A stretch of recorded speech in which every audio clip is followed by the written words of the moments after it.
context, collocation, and welcome to my next video. Today, really important lesson. I'm going to talk about the secrets you need to know to pass the PET preliminary exam. Now let's kick off with the first one, absolutely essential. You're probably wondering, what is this? But I'm just going to say, you don't get miracles in the exam. Nothing comes by a miracle. So with that in mind, what you need before you pass the exam is a comprehensive knowledge of B1 grammar. Have a look on the screen. You can see all the B1 grammar points that you must know inside out, to know something inside out. I'll explain that at the end of this video. Stay with me. Now, you also need B1 vocabulary. You need a good knowledge of B1 vocabulary. There are a lot of words, but any good B1 book will include those. So before you start the exam, before you sign up for the exam, you've got to have that B1 grammar in there, the B1 vocabulary in there so that you're ready. Now this video focuses on the reading part of the exam and the secrets for that. But I love the speaking and the writing as well. I'm a speaking examiner, a writing examiner, and I haven't asked my boss this. He's told me to do a video about the reading, but I've got a few little language points. I'm going to break the rules, a few lovely little language points that will help you pass the speaking and the writing, which I'll show you at the end of the lesson. That's my little bonus, and I'm going off piste here. I'm going off track, away from what I'm supposed to do, just for you guys. So watch to the end of the video and you'll get that little bonus, okay?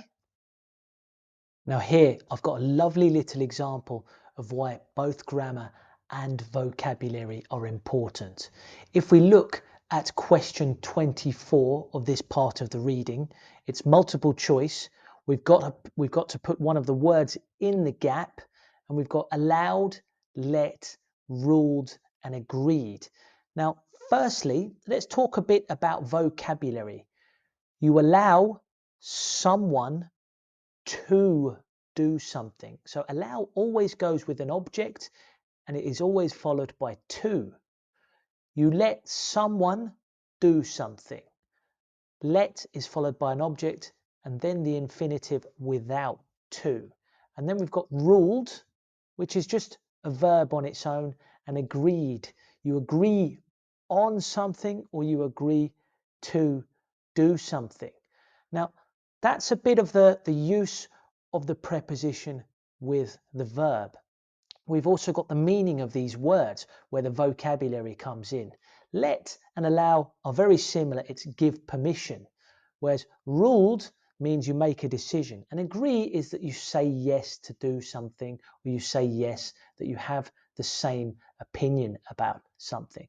So looking at this text, we've got to apply vocabulary and grammar to get it right. So we've got our gap. Let's read it before and after. This is a mixture of waste chocolate and vegetable oil, and such biofuels are not in the sport yet. Right, we've got allowed, let, and ruled. Ruled doesn't really work here. Ruled is make a decision.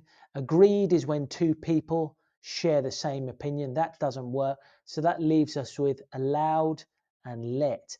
And this is where the grammar comes in. Okay, you can use allowed as a passive, but you wouldn't really use let as a passive. And let is one person giving permission to another, whereas allow can be a group giving the permission of the use of something.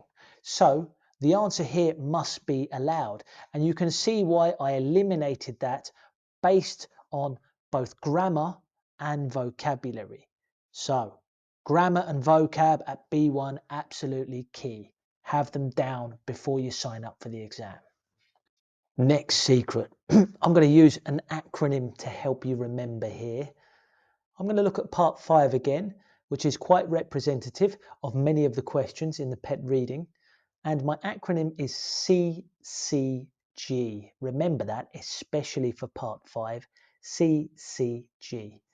Context, collocation, and grammar. Context, collocation, and grammar. Let's take a look and put this into practice. So we can have a look at the first question here. We've got our gap. We've got 4 possibilities. collected, saved, stored, or kept.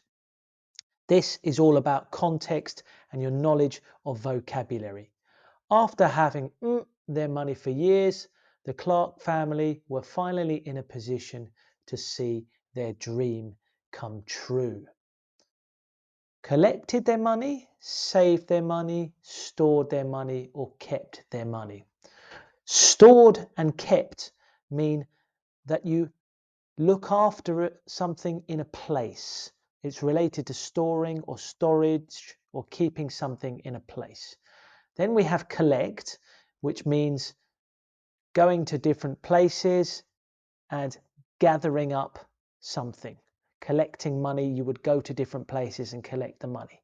Then we have the word save, which means build up an amount of money for a future plan. So if you've got that knowledge of vocabulary, what are they doing, this family? We can see they've got a dream, they've got a future plan. So they're saving money. And that's where the knowledge of context and vocab comes in. So number 1B, saved. Next up, we've got C for collocations. Now let's have a look at a new reading, part 5 again.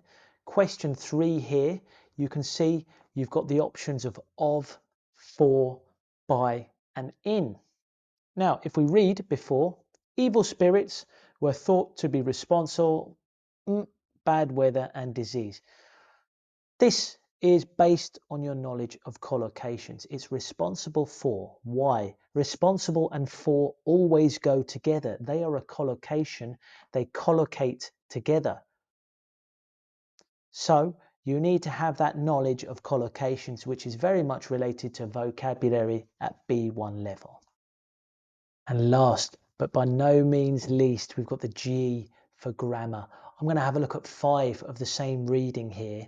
We've got many, lots, plenty, and much here. This is based on your knowledge of grammar.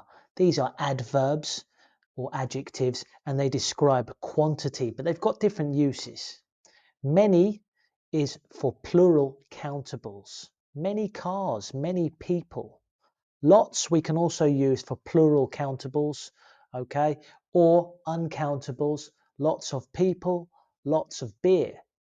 Plenty is used just before of, plenty of people, plenty of rice. This can be used for countables, uncountables, and much is used only for uncountables. I don't have much money. Now, many and much can be used as nouns, as the subjects or objects in a sentence as well, whereas lots and plenty cannot. This is all dependent on your knowledge of that grammar. So let's have a look. Let's read it. Even today, when people know the scientific explanations for such things as thunder or the eruption of volcanoes, look to religion to explain some of the hard to understand things. Well, looking at the before and the after, we're referring back to people here, which is plural and countable. Now we know lots goes with lots of and plenty goes with of as well. Much is only for uncountables, whereas many is for countables. So our only option is many. And that is dependent on your knowledge of grammar. So you can see there is no way past not knowing the grammar and the vocab. You have to have them down if you want to pass the PET exam. Take all the time you need before you sign up. For my next secret, continuing with the topic of grammar, I'm going to look at part 6 of the reading. Everybody hates this, or everybody I talk to hates this, because you have to put a word in that you have to think of. And a lot of people tell me, oh, you know, I've got no imagination. I can't imagine what kind of word it could be. But it's not as complicated as that. And there are only certain types of words that can go in the gap. What is a grammar word? A grammar word is a word that conveys or transmits a grammatical meaning, a specific meaning. So let's have a look at the page. Firstly, beginning, we've got modal verbs. Will, future predictions or promises. Must, obligation. Should, recommendation. Conditional uses, if. We use if as part of a conditional clause. All prepositions, by, with, from, about, to. Also, prepositions included in phrasal verbs and collocations. I'm interested in. I'm responsible for this. I want to give up smoking. All the prepositions there are grammar words. Time adverbs, for 10 years, since December. Place adverbs, here, there, everywhere. Superlative or comparatives, more, less, the most, the least. But remember, it must only be one word, yes, for this part 6. Articles, the, some, a, an. Pronouns, possessive adjectives, these are all grammar words. Right, here's a little challenge to put you to the test. On this page, we've got a load of words. Some are grammar words, they have that grammatical function, and some are not grammar words. Let's have a look. Will. This is a grammar word. It implies future, promise, prediction, a decision. Have. This is a grammar word. We can use this as part of the present perfect. I have studied. Or we can use it to mean obligation. I have to go. Speak. This is not a grammar word. This is a separate verb with its own meaning. James. Also not a grammar word. This is the name of somebody. The name of people, the name of places, the names of activities. These are not grammar words. Fun. The same. Fun is a sense or a sense of enjoyment. That is not a grammar word. Down is a grammar word. It's a preposition. We can use it in phrasal verbs too. Put the book down, okay? Or I want to cut down on eating chocolate. Skiing, that's an activity. That is not a grammar word. Must, I mentioned that. That means obligation and it is a grammar word. About is a preposition. This could be part of a phrasal verb again, or it could be used on its own. I want to talk about this topic. So that is a grammar word. Up, again, preposition. Most, yes, part of a superlative. Happy is not a grammar word. This is an adjective which describes people's feelings. If is a grammar word. We use it for conditionals. To, a preposition, or also part of the infinitive. I want to go.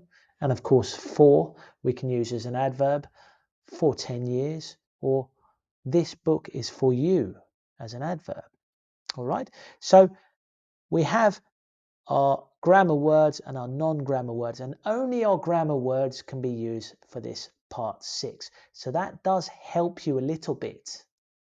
Now, following on from that, something absolutely essential when you're doing these questions in the PET reading is to always look before and after the gap. Many of the questions have a gap. You have to put in a word, a paragraph, or you have to choose between 4 words. So it's obvious that you need to look before and after to give you a global picture. Let's look at this part 6. This is the case where you have to use a grammar word and you have to think of it like we just talked about. Let's look at the before and the after. Let's read it. Is there a great skate park in your town? We've now got the fantastic skate park ever. So we've got the before 27 and we've got ever. Now, if you know your grammar, you will know that that goes with a superlative. So we've got the adjective fantastic, which has 1, 2, 3 syllables, fantastic. So our superlative here in this case is the most fantastic skate park ever. How do we know that? We analyze the before and the after.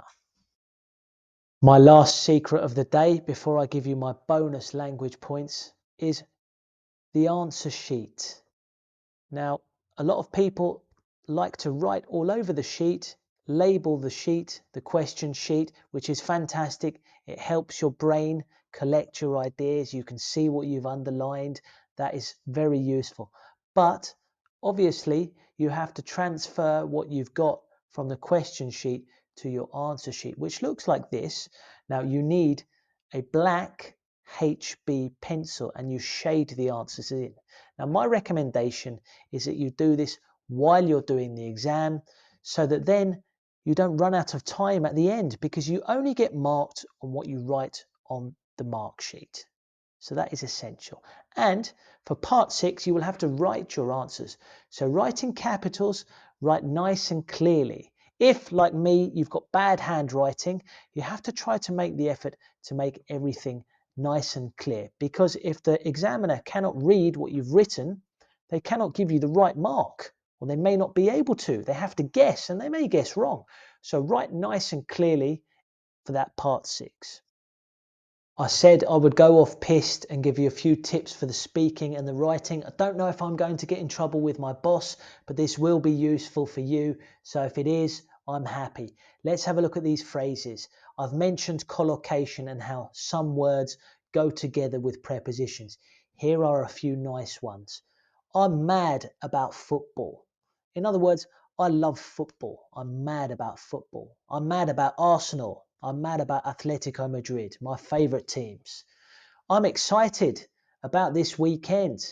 I'm going to go to the beach, go surfing, hopefully catch some waves. So I'm excited about this weekend. I can't wait for the next trip to the coast. We're going to go to the south coast of Spain, spend a week there, hopefully catch some waves, enjoy some food. So I cannot wait for this trip. And the last one, the best one and the most useful one for me is I'm looking forward to seeing you. Now, this is not literally looking forward. This means that I am excited about seeing you in the future. And you will see that after looking forward to, we're using the ing. This phrase is really useful for your writing. So remember that. Now that's me going off piste a little bit with some useful collocations, either for your speaking and your writing. So go forward and make use of them. Thank you for joining me with this video, The Essential Secrets for the Reading Exam. I hope it's been useful and I hope you've enjoyed it. I've enjoyed making it. If it was useful, sign up, give the video a like, set your notifications, and keep your eyes peeled for the next video and my next class, which is every Wednesday at 6 o'clock Central European Time. See you soon, guys.